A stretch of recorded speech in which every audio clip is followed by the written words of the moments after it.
And now to our very special guest, Associate Professor Mesut Uyar, a soldier turned academic who has a unique perspective on this topic and knows a thing or two about war and peace. Associate Professor Uyar has worked in some very interesting places while on active service. As a junior officer, he spent 4 years on Gallipoli, so it's a part of the world he's somewhat familiar with. He was in Georgia during the United Nations Observer Mission in the early 2000s, and he served twice with the UN-backed International Security Assistance Force in Afghanistan. He saw some combat action in Turkey and was wounded twice. He joined the Turkish Military Academy in 1998 and has more than a decade's experience teaching there. One of his early international teaching roles was in Bosnia and Herzegovina at the Peace Support Operation Training Centre aimed at building professionalism in the military in post-war Bosnia. He was also curator of the Military Academy's Archive and Museum Division for 5 years, and it was there he began his research on Ottoman military history. He's got an impressive list of academic publications, including his latest book put out this year, The Ottoman Defence Against the Anzac Landing, 25th of April 1915. He's currently at the University of New South Wales, based out of the Australian Defence Force Academy in Canberra. Please give him a warm welcome.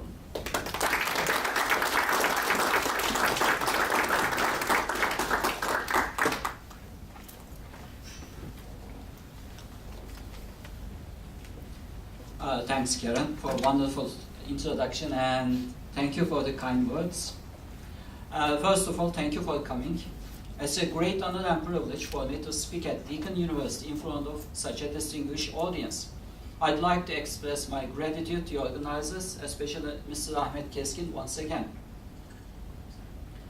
On 6 August 1915 at 2:20 a.m., the August offensive started with the artillery preparation fires at Hellas, the southern side of Gallipoli Peninsula. 3 battalions of the British 88th Brigade from 29th Division jumped off from their trenches 1.5 hours later. Most of the attackers were shot to pieces, literally. It was a feint attack. More feint and spotting attacks followed at Anzac during the night and early morning. Except at Lone Pine, all failed to achieve their aims, namely fixing the Ottoman defenders and diverting their reserves far from the main operation, the maneuver to capture Sarıbayır Reach, in Turkish Jonkbayırı. The August offensive was born out of a mutual deadlock. The Allies was unable to capture dominant ground, that means these areas, to control the peninsula so as to suppress the fortresses on both sides and let the Allied Navy pass through the straits and reach Istanbul. And the Ottomans were equally unable to push them to the sea. While Ian Hamilton, Commander-in-Chief of the Allied troops, was desperately searching for a magic solution, a silver bullet, Lieutenant General William Birdwood made a proposal. His reconnaissance patrols had recently discovered that the Ottoman right flank was lightly held. I'm talking about this part. And vulnerable to a flanking maneuver. That means moving from here, making a right turn and capturing the dominant ground. In less than 2 months, Hamilton's staff, with the help of their Anzac counterparts, extended the original idea into a major 4-phase breakout operation, with the aim of capturing Sarıbayır during the first phase, but it will not stop that. Later on, with 3 additional phases, all these high grounds will be captured, and then the British troops at Hellas will move and capture this part, and the Allied Navy able to move to the Marmara Sea towards the Istanbul. Whatever the Allied intentions and dreams of the operation, it failed to achieve even its first phase objectives. So this is showing the second phase line, and the Anzac troops and the British landings at Suvla only achieved this line, far away from second phase line, and forget about the third and the fourth phases. The Western literature of the August Offensive has been marred with opportunities lost, what-ifs and might-have-beens ever since the evacuation of the Gallipoli Peninsula. It is not the purpose of this talk to discuss relative merits or shortcomings of these arguments and deductions. What I would like to talk about is the complete or near absence of the Ottomans within these discussions. There is no discussion of the Ottoman defense system or doctrine. Nothing about the Ottoman commanders except passing mentions of Mustafa Kemal Atatürk and Liman von Sanders, the German commander of the Ottoman Fifth Army. No serious evaluation of the Ottoman soldiers other than praising their bravery and stubborn defense. One gets the impression of a passive masses of soldiers stoically facing the unfolding events which they had no or little power to control. As you know, war is a kind of social encounter. To fight a war, you need at least two sides, and sometimes more. To understand the contemporary operational, tactical, technical issues, problems, you need to know and understand the other side. Understanding and knowing both sides is more important for historians. Whichever side the historian is examining, or whatever his or her aims are, without knowing the story behind the heel, it would be impossible to write a comprehensive, objective, and unbiased history. Today I want to talk about the Ottoman defense and draw pictures of the faceless and nameless defenders, so-called faceless and nameless defenders, during the August Offensive. The British political and military leadership decided to launch Gallipoli campaign under the expectation that the mere arrival of the British fleet and just showing the Union Jack would be enough to frighten the Ottoman defenders to surrender and encourage the civilians in Istanbul to uprising against the current government. When the first naval 18 March attack and the first landings 25th April had failed, the political and military leadership and commentators blamed everything but the defenders. As far as they were concerned, one last determined push would be enough. That was the main reason behind the August Offensive planning. As Hamilton voiced the common perception on his diary, "Let me bring my lads face to face with Turks in the open field. We must beat them every time because British volunteer soldiers are superior individuals."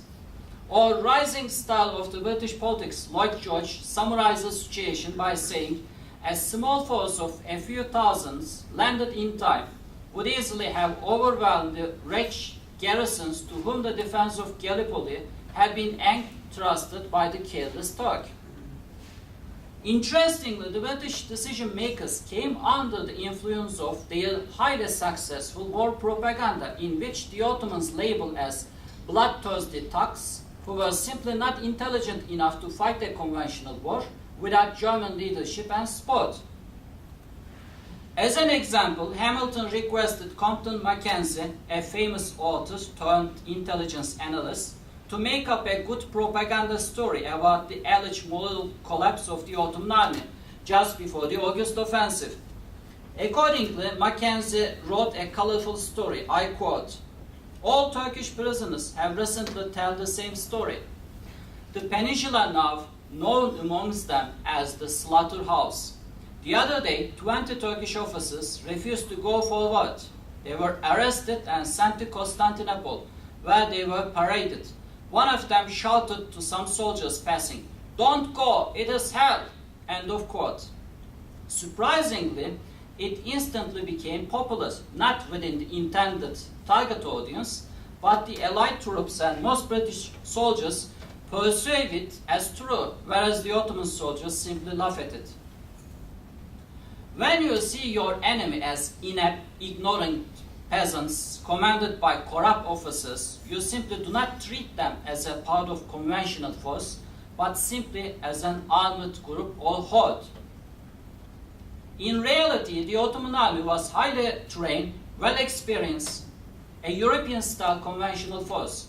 In addition to its strengths, it had some serious weaknesses, just like the other contemporary European armies. The problem was Hamilton and his staff looked for wrong places and asked wrong questions. Whatever the precautions and deception methods British had employed, Liman von Sanders and other Ottoman commanders soon identified the signs of a major operation and knew where it would hit. However, the Ottoman General Staff came to a complete different conclusion and did not approve changes in defense. Von Sanders barely reinforced the northern group. At that time, the defense divided in several groups, and the August offensive planned against the Ottoman northern group. And he just managed to reinforce the northern group with a few token battalions. So you are seeing the Ottoman defense positions. Please take a look at the faces of the commanders also. Although Mustafa Kemal Atatürk was destined to play an important role, there were some other officers who also did play their respective roles.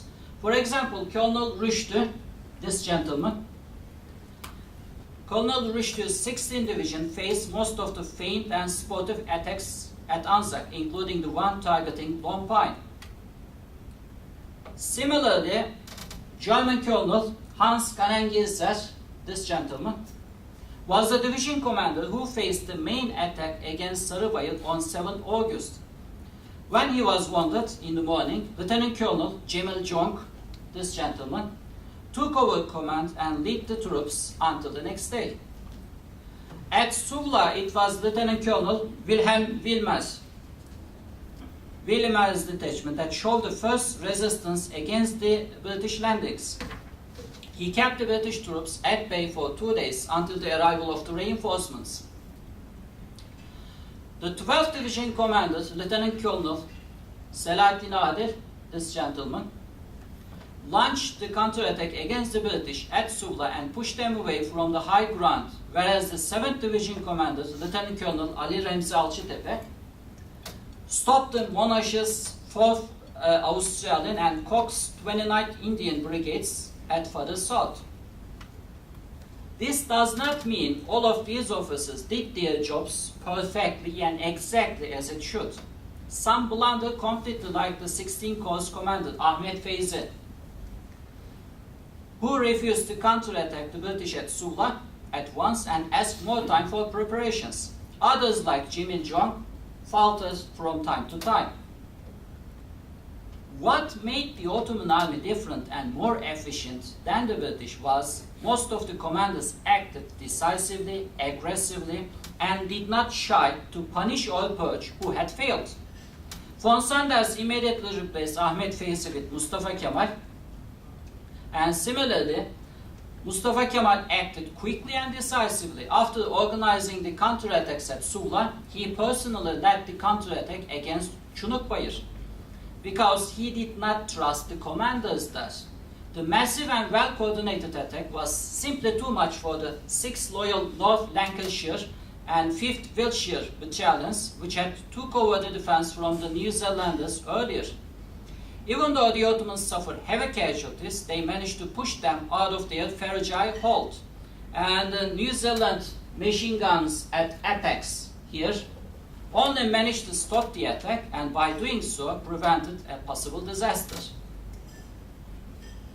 Without doubt, the Gallipoli campaign has an important place in modern Australian and Turkish histories. Thanks to the centenary of the Gallipoli campaign, ever-increasing numbers of new books, including my book, about various aspects of the campaign are being published every year in both countries. When taken account of massive amounts of academic and popular books, one gets the feeling that even minute details of the campaign has been already covered. But unfortunately, this is not true. Historians from both sides producing books and other works for the consumption of their own countries, paying limited attention to the other side. Therefore, it is no great wonder that we are not seeing the faces and stories of some of the presumably minor actors. For example, the 12 German machine gun squads who rushed to Sarıbayır on 7 August find limited space in the literature, and there's no monument, even a simple plaque, dedicated to their memory. Whereas the 8th Division officers and soldiers who carried out the main burden and casualties of the final counter-offensive against the Çunukbayır have received no credit at all. Moreover, we are yet to solve lots of questions and mysteries. For example, why meticulously prepared naval and field artillery fire plans faltered and achieved relatively limited results? Would it be because the Ottomans were proactively take countermeasures, or they simply captured the plans? For example, these are the operational orders of the 1st Australian Division, who actually carried out the feint attacks at Assoc. And I took these copies from the Turkish Military Archive. And please take a look at this. Fire plans at the Turkish hands. These documents by themselves change lots of things about why some of the things did not happen. But in order to get this picture, you need to spend some time at Turkish archives and unearth some of the documents like this. Or what about the fate of prisoners of war captured during this massive operation? One of the things that I learned during my 3 years stay in Australia is there are lots of questions that Australians would like to ask, but tended not to ask in order not to damage the good relations between Turkey and Australia, thinking that if they ask these hot questions, it might create a kind of a tension. But we already spent 100 years. It is centenary, 100 years already passed. So we need to ask the questions, we need to get the answers. But in order to do that, we need to do the research properly. These are the pictures of the prisoners of war, some of them Australians, captured by the Turks during the August offensive. And these are the faces of the Turkish prisoners of war, or the Ottoman prisoners of war, captured during the August offensive. The families of these gentlemen have still been trying to find out what happened to their great-grandfathers. The list is long, but I don't want to tire you by pouring immense amount of information. I just hope to give an understanding about the multidimensional aspects of Gallipoli campaign. And if I manage to give you a sense of what the Ottoman army was, I would find myself very lucky. Thank you for your patience.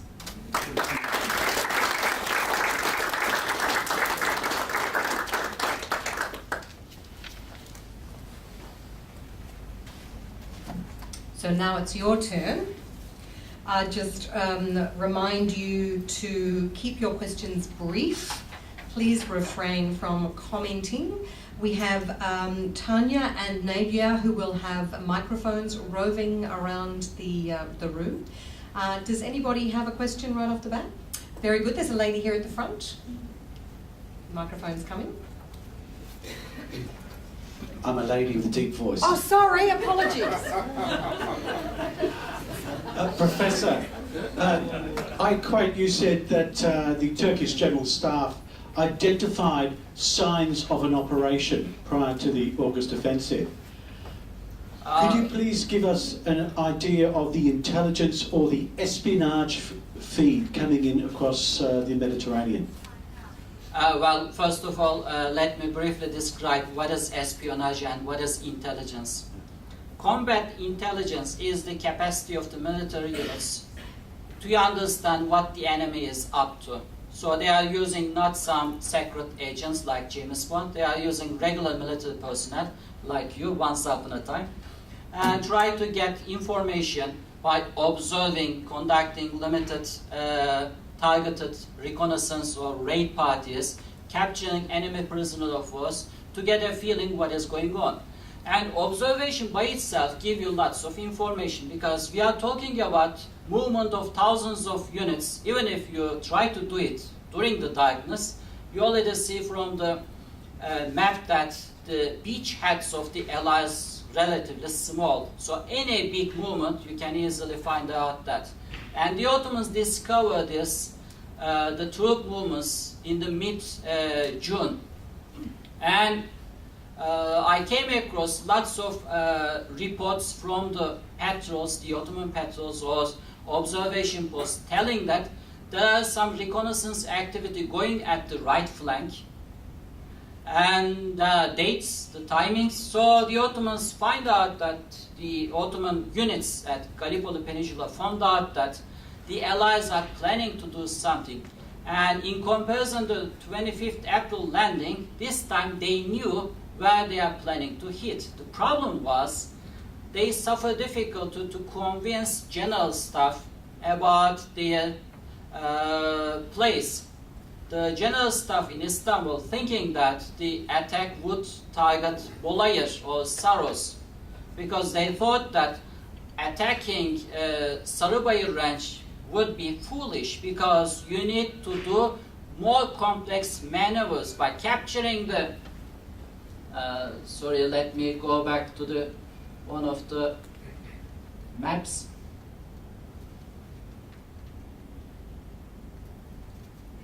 Okay, by capturing this small place is not enough for you.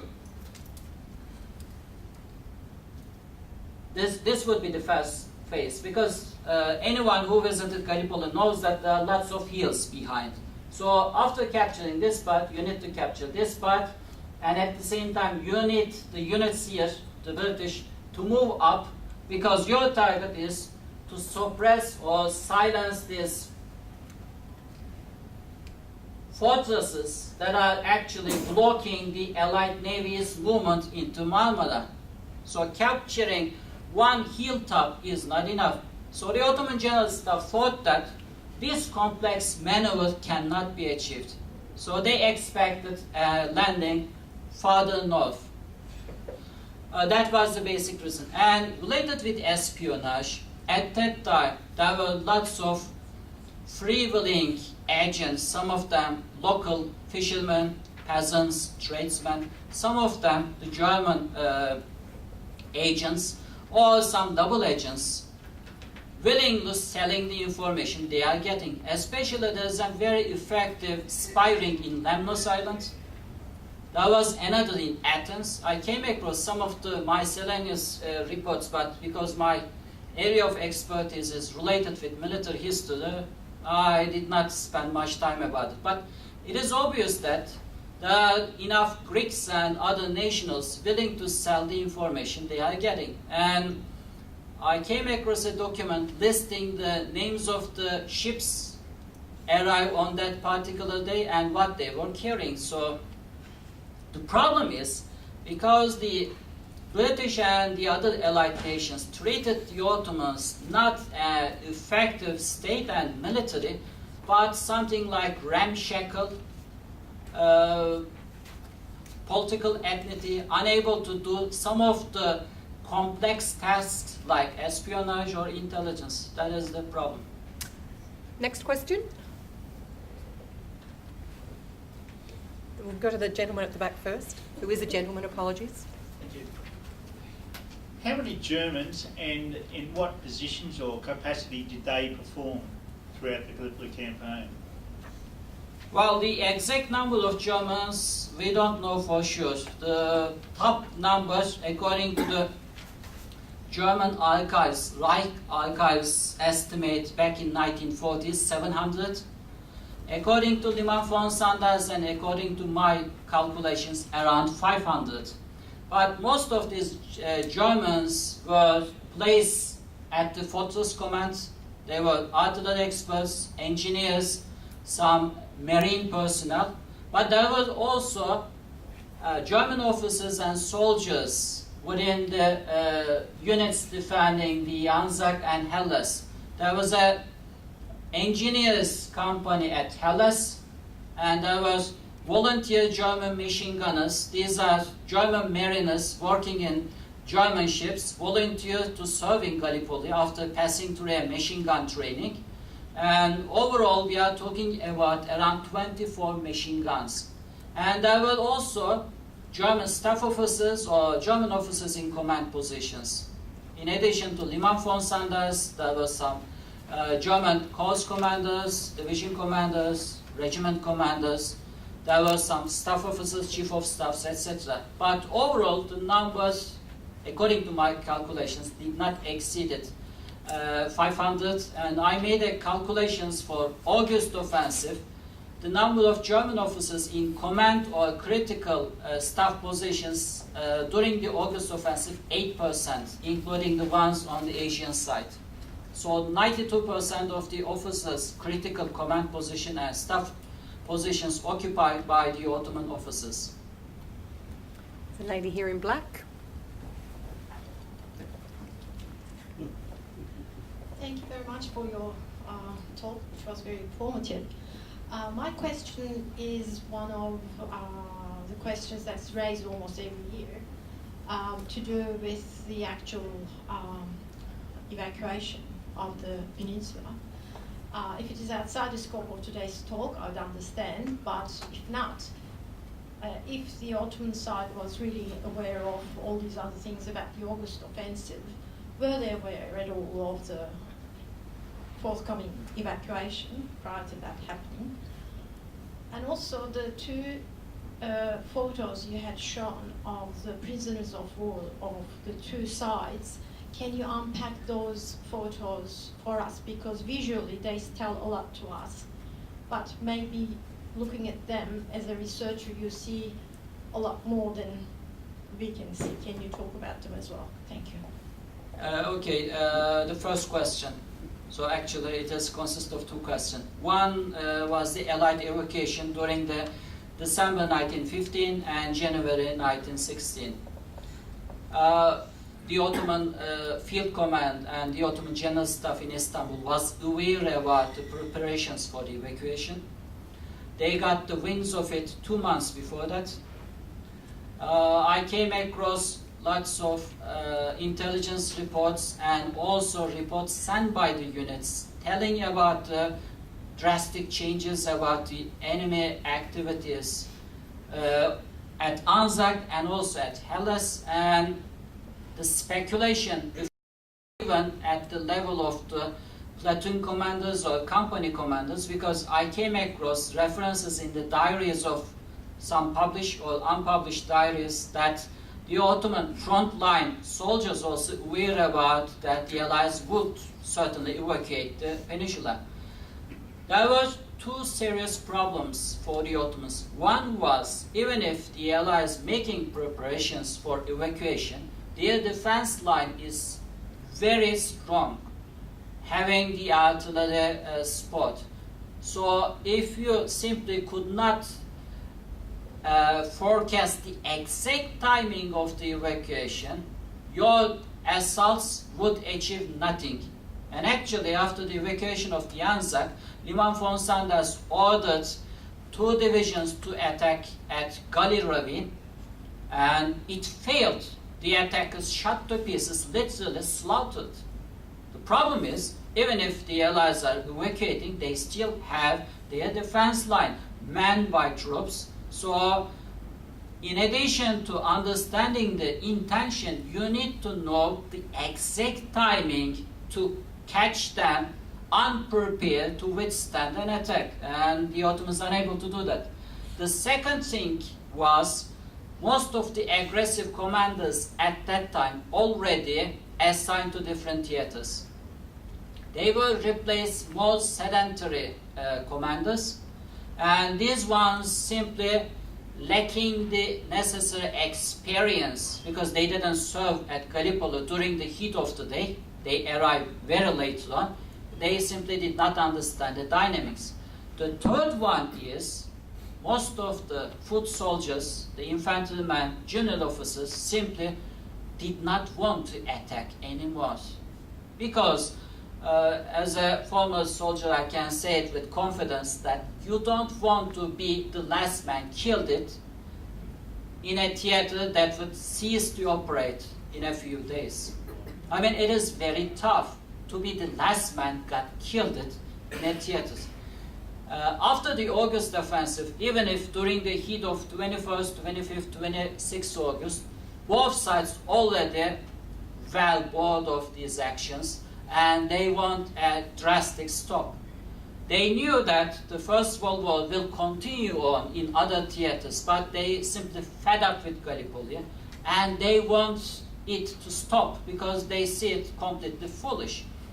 When the 16th Division commanders wished to order an attack of 47th Regiment at the beginning of December at Anzac, the regiment simply refused the attack. That's a very interesting point. And afterwards, the division commander tried to cover up his orders, saying that I didn't ask an attack, I just asked a limited reconnaissance raid.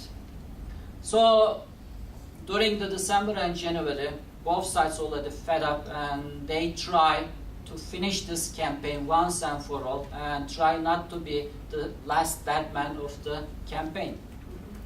And your second question, who are these? Okay, this is one of my projects. Let me make a propaganda about my incoming book.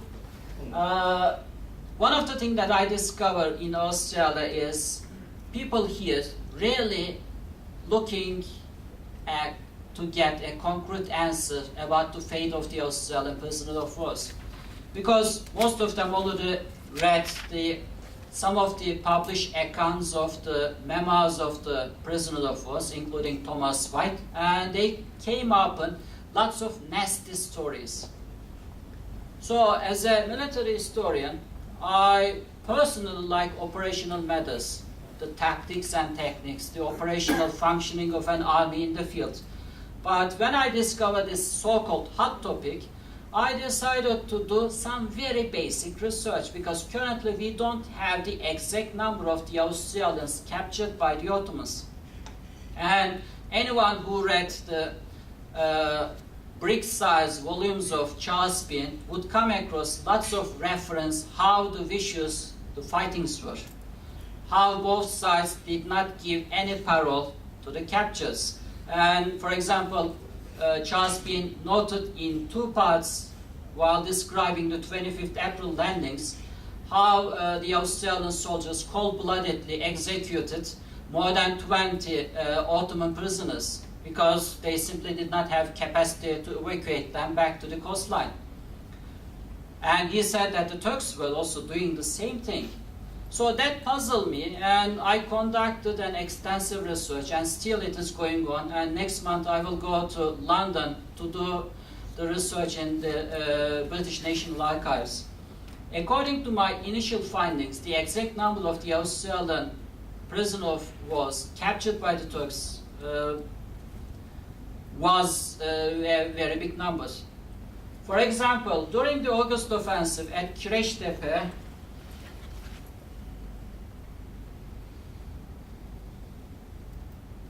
show you where the Kireçtepe is. Yeah. This region. This region was defended by a gendarmerie battalion, and this battalion reported on 10th August that they captured 75 prisoners of war. 75. Okay. I find that report, and afterwards I got another report by the 12th Division, which this battalion was attached, and 12th Division mentioning that the Gendarmerie Battalion at Kireçtepe captured 65 prisoners of war. So in a period of 2 hours, 10 of the prisoners of war already died, because in most cases they were captured wounded, heavily wounded. So they passed away during the initial captivity period. The Ottomans only reported the ones who managed to reach to the main camps, not the ones captured during the heat of the battle and died during the first days, first hours of the battle. Of course, it will not change for the family because their loved one was killed, whether during the action or afterwards, but it changed drastically our understanding of the Ottoman army. In most cases, I don't able to say that the Ottomans treated all prisoners of war perfectly. That is a total lie. But in most cases, the Ottomans tried to evacuate the prisoners of war even if they are heavily wounded. Why is that? Because they tried to show to the civilized world that the Ottomans are also civilized, and at the same time they take a special pride that showing the might of the Ottoman army, that they are also capturing lots of prisoners of war. There's one very interesting example. Lance Corporal, I forget his surname, but his first name is Vivian. He was captured, heavily wounded, at Anzac during the 25th April. He was evacuated to the first field dressing, then the field hospital. He spent 3 months in Maltepe, and he began to survive, so get rid of his problem. So they decided to evacuate him to Maidos Hospital, which is here. So initially he was captured here. He spent some time here, and then after 3 months they evacuated to him Maidos Hospital. Unfortunately for him, the Maidos Hospital was bombarded by the British Navy, firing from here and from here, and this poor guy lost his arm. So he was evacuated to Dardanelles Hospital, and a few days later, the Dardanelles Hospital bombarded, and it was decided to evacuate him to Biga, somewhere here, 100 kilometers from Çanakkale. And in Biga, he finally passed away. He was buried in a local Christian cemetery in Biga, and in 1920, the Imperial War Graves Commission's teams found about his grave, and he was exhumed, and he was reburied in a well-established cemetery at the peninsula. But the problem is, on the papers, he was still listed as killed in action. Well, of course, in the end, he died anyway, either during 25th April or after 5 months. But it is very important for us about his experience, and hopefully I will be able to give better information in incoming months. There's a lady back there. There we go. Thanks, Tanya. You mentioned that there were some Turkish prisoners that were missing and that nobody knows what happened to them. What's that story? The problem is, in comparison to the Ottomans, the Allied troops made use of the prisoners as a labor force at the front line.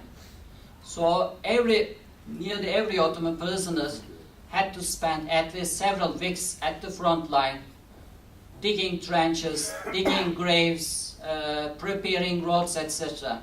And later on, they were evacuated to Lemnos, and in Lemnos they were used to improve the facilities, so they continued to work there.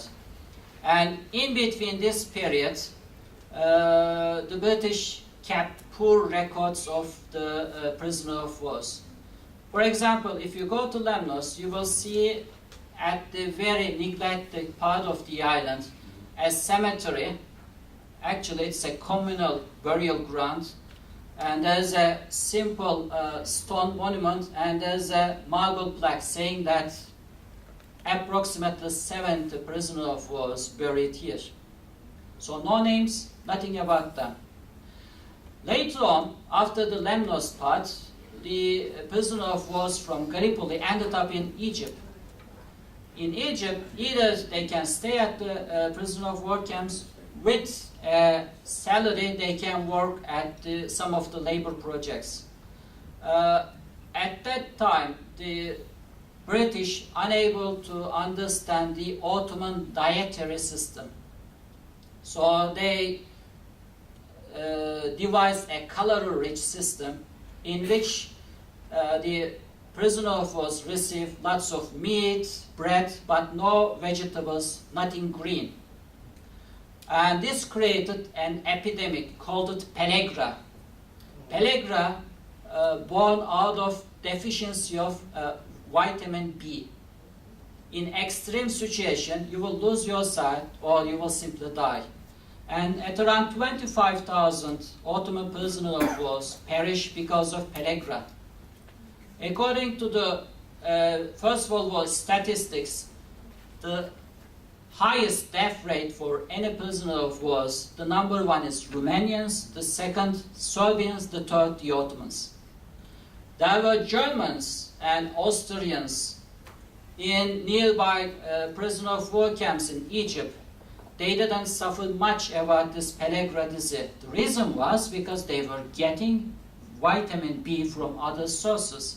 So it was not an intentional British decision to kill the Ottoman prisoner of war, but they simply, at that stage, unable to understand the reason behind this pellagra disease. And that was the reason why we have pretty limited information about the fate of the Ottoman prisoners also. Well, I think just have one more question. I think we're getting a bit error. Yeah. I did promise this gentleman here, so we'll have to do two then. Professor, the often quoted speech of Kamal's, I'm not sure I got the words right, when he said to the troops, I don't want you to go out there to defend the country, I want you to go out to die. What do you think was the psychological impact on the Ottoman troops?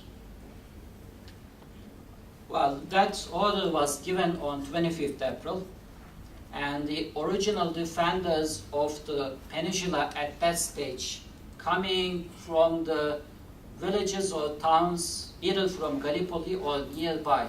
So they were not defending a holistic idea of a country, an empire. They were actually defending their homelands, their fields, because they had their families a few kilometers back. And for the Ottoman soldiers, during the first day of the amphibious landing, it was more than obvious they will die. No escape from that. Because the units, due to the defense concept, were not at the front line, at the coastline. They moved from interior to the coastline, to the landing sites, because they were coming pretty open under the naval fires, and they already facing what happened to the original defenders at the coastline, because there are dead bodies, there are heavily wounded evacuated behind. So they are knowing this, and they are knowingly going that place. And Atatürk, as always, a very good speaker, able to get the mood of the audience better, probably better than mine, because some of the listeners already got bored. He managed to make use of the psychology of his soldiers by using very effective, easily understood words. He was a brilliant commander.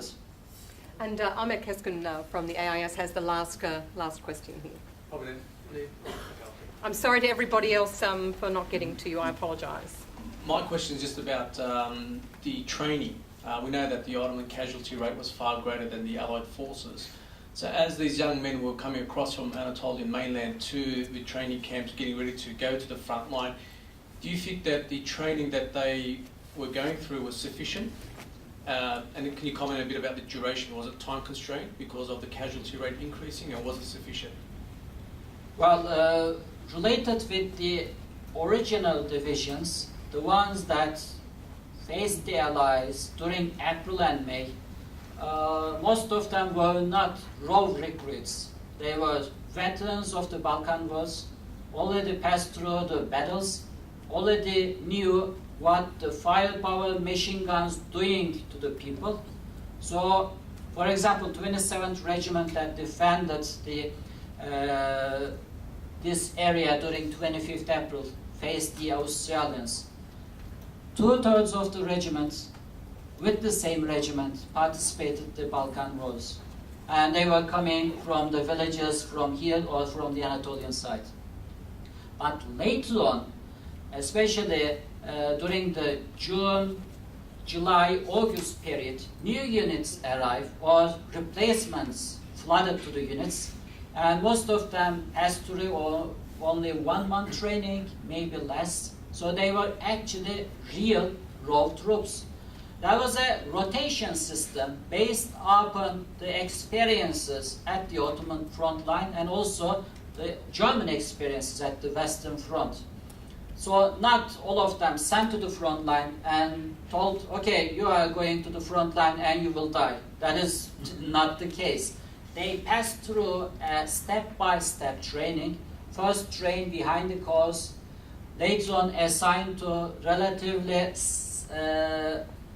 less dangerous front line to get a feeling what the trench warfare is going, and then blending them with the veteran troops to get the feeling of the front line. And if you pay attention to this, this is not drastically different from the British or French experiences of the First World War. So basically, because they are using the same tactics, techniques, the same system, the same weapons, in the end they come up with the same solutions. So they are not drastically different. They have their own different methods, but basically they have the same conventional training system that the British, French, or the Germans had. Thank you. Thank you very much. Let's put our hands together.